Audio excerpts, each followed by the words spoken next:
everyone, I am CS Kashish Gupta and welcome back to my channel. मैं एक series start कर रही हूँ जिसमें मैं डेली एक सब्जेक्ट की स्ट्रैटेजी डिस्कस करूँगी and today is the first day and today I will share strategy for CFM paper of CS executive. First of all ये एक प्रैक्टिकल सब्जेक्ट है तो इसको टैकल करने की स्ट्रैटेजी बाकी सब्जेक्ट से डिफरेंट होगी। जैसा कि आपको पता है कॉर्पोरेट अकाउंटिंग 60 मार्क्स का पेपर है एंड फाइनेंशियल मैनेजमेंट 40 मार्क्स का पेपर है। मेरी सबसे फर्स्ट स्टेप है कि आप थ्योरी एंड प्रैक्टिकल दोनों में फोकस कीजिए। बहुत सारे बच्चे ये गलती करते हैं कि वो प्रैक्टिकल में ज़्यादा फोकस करते हैं, बट अगर आप पास्ट पेपर्स देखेंगे तो प्रैक्टिकल के साथ साथ थ्योरी भी आती है पेपर में एंड थ्योरी स्कोरिंग पार्ट होता है। सेकेंड थिंग, पेपर लेंदी होगा क्योंकि ये प्रैक्टिकल पेपर है एंड रिटन पेपर है, तो आपको अभी से प्रैक्टिस स्टार्ट करनी होगी। अगर आप चाहते हैं कि आप अच्छा स्कोर करें तो आप अभी से प्रैक्टिस स्टार्ट कर दीजिए क्योंकि प्रैक्टिकल पेपर हमेशा लेंदी आता ही है।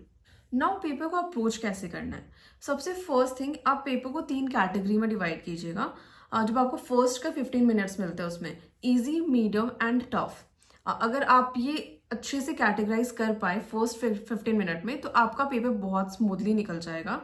आपको सबसे फर्स्ट इजी पार्ट करना है, then medium and then tough. आप ये देखिएगा कि आप फर्स्ट जो क्वेश्चन पढ़िएगा वो नॉर्मली टफ ही रहता है। सभी कर सकते हैं कि आप सेकंड क्वेश्चन से स्टार्ट कीजिए पढ़ना, और एक बार अगर आपको समझ आ गया कि आपसे पेपर सॉल्व हो रहा है और उसके बाद आप सबसे लास्ट में फर्स्ट क्वेश्चन पढ़े। और ये सब्जेक्टिव टॉपिक है कि किसी के लिए कुछ ईजी है, किसी के लिए कुछ टफ है, तो ये आपको अपने हिसाब से कैटेगराइज करना पड़ेगा ईजी, मीडियम एंड टफ, और उसी हिसाब से आप पेपर को सॉल्व करो।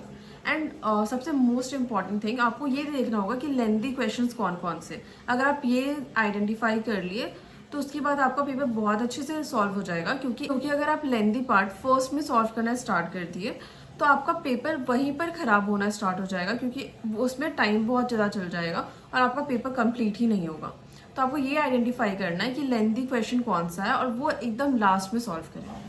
Now let's discuss important chapters. As you know CAFM में 19 चैप्टर्स है, तो इंस्टीट्यूट सारे चैप्टर्स से क्वेश्चंस तो पूछेगी, बट इसमें कुछ कुछ ऐसे चैप्टर्स होते हैं जो इंपॉर्टेंट चैप्टर्स होते हैं जिससे इंस्टीट्यूट ज़्यादा क्वेश्चंस पूछती है, जो इंस्टीट्यूट के फेवरेट क्वेश्चंस होते हैं।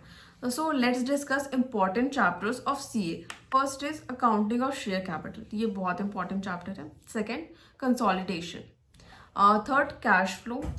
Fourth one is financial statement analysis. ये फाइनेंशियल मैनेजमेंट में 4 चैप्टर है जो बहुत इंपॉर्टेंट है, जो इंस्टीट्यूट की फेवरेट चैप्टर्स है, like working capital,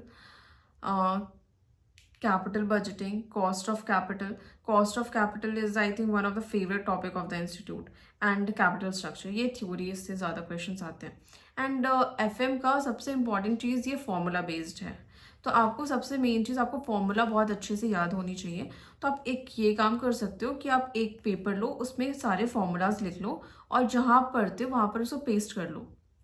I think उससे आपको फॉर्मूलाज भी बहुत अच्छे से याद हो जाएगा, और अगर आप अभी से स्टार्ट करो फॉर्मूला याद करना तो एग्ज़ाम तक तो आप अच्छे से फॉर्मूला याद कर सकते हो। आपको प्रैक्टिस कैसे करना है?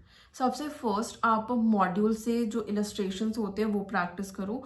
आपको चैप्टर्स के बीच बीच में इलस्ट्रेशंस मिल जाएंगे, आपको एंड ऑफ द मॉड्यूल आपको इलस्ट्रेशन मिल जाएंगे, आपको उससे बहुत सारे क्वेश्चन सिमिलर मिल जाएंगे एग्जाम में, जो एक्चुअली बहुत इंपॉर्टेंट है आपको इलस्ट्रेशन सॉल्व करना। सेकेंड, पास्ट पेपर सॉल्व करना तो मस्ट है, क्योंकि प्रैक्टिकल क्वेश्चंस इवन अगर आप दूसरे सब्जेक्ट्स में भी देख लो तो वो पास्ट ईयर से हमेशा रिपीट होता है, तो आप पास्ट ईयर सॉल्व करना तो बिल्कुल मत भूलना। एंड थर्ड इज स्कैनर, आप सुचित्रा से ये कर सकते हो, सॉल्व कर सकते हो। लास्ट वन इज आपको कौन से प्रोफेशनल्स के लेक्चर्स मिल जाएंगे जो यूट्यूब के भी, जिनके कंटेंट बहुत अच्छे हैं और जो आपको बहुत हेल्पफुल हो सकता है। First one is Amit Talla sir, उनके यूट्यूब के लेक्चर्स भी इतने अच्छे हैं कि आप उनसे प्रैक्टिस भी कर सकते हो और उनका सजेशंस भी बहुत अच्छा रहता है। And second one is Raj Awate sir. मैं जब एग्जीक्यूटिव दे रही थी, मैं पर्सनली अमित टल्ला सर का लेक्चर्स ही देखती थी यूट्यूब से ही, विच वॉज वेरी हेल्पफुल।